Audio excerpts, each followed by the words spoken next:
जिंदगी में समस्याएं आना तय है। कभी वे छोटी होती हैं, कभी वे इतनी बड़ी लगती हैं कि हम हिम्मत भी हार जाएं। लेकिन सच यह है कि समस्याएं खुद से खत्म नहीं होती। हम उनसे जितना भागते हैं वे उतनी ही डरावनी बनती जाती हैं। आज की कहानी हमें यही सिखाएगी।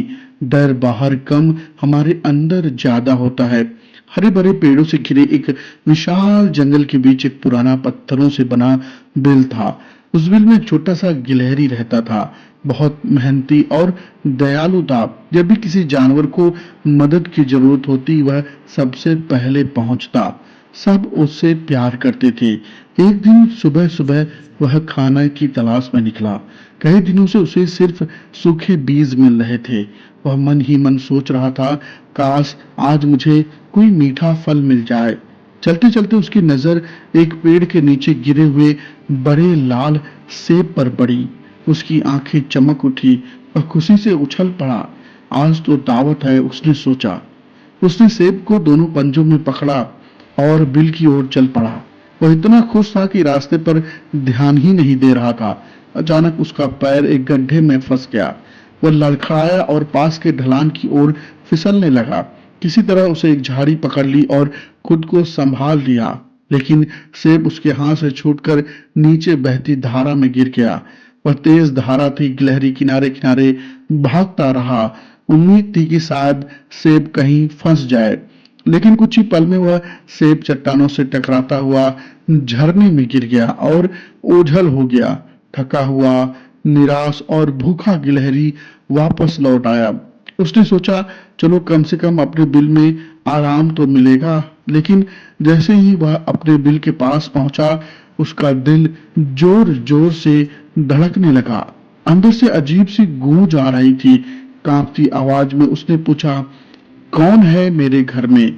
अंदर से भारी आवाज गूंजी, मैं वह हूं जो शेर को झुका देता है और भालू को भगा देता है। गिलहरी का शरीर कांप उठा। वो सोचने लगा, अगर यह शेर और भालू को हरा सकता है तो मैं क्या कर पाऊंगा। तभी वहां से एक लोमड़ी गुजर रही थी। गिलहरी ने उससे मदद मांगी। लोमड़ी आत्मविश्वास से बोली, चिंता मत करो, मैं बहुत चालाक हूँ। वह बिल के पास गई और ऊंची आवाज में बोली, बाहर निकलो।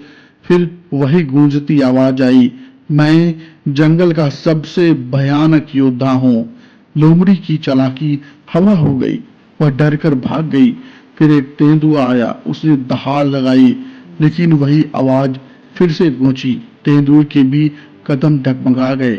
वह भी पीछे हट गया।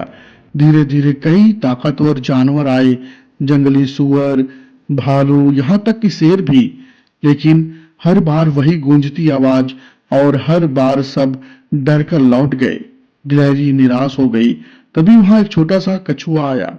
उसने धीरे से पूछा, क्या हुआ? गिलहरी ने कहा, तुम नहीं समझोगे, अंदर कोई बहुत भयानक जीव है। कछुआ मुस्कुराया। डर की असली ताकत उसकी आवाज में होती है, असलियत में नहीं। वह धीरे धीरे बिल की ओर बढ़ा। सब जानवर दूर से छुप कर देखने लगे। कछुआ बोला, अगर तुम इतने ताकतवर हो तो बाहर आओ। अंदर सन्नाटा छा गया। फिर एक छोटी सी हलचल हुई। कुछ ही पल में बाहर निकला एक छोटा सा चूहा। सब हैरान रह गए। वह बोला, मैं तो बस बारिश के बचने के लिए यहाँ छुपा हुआ था। गुफा की गूंज से मेरी आवाज भारी लग रही थी। जंगल में ठहाके गूंज उठे। गिलहरी को अपनी गलती समझ आई। असली समस्या डरावनी इसीलिए लगी क्योंकि उसने उसका सामना नहीं किया।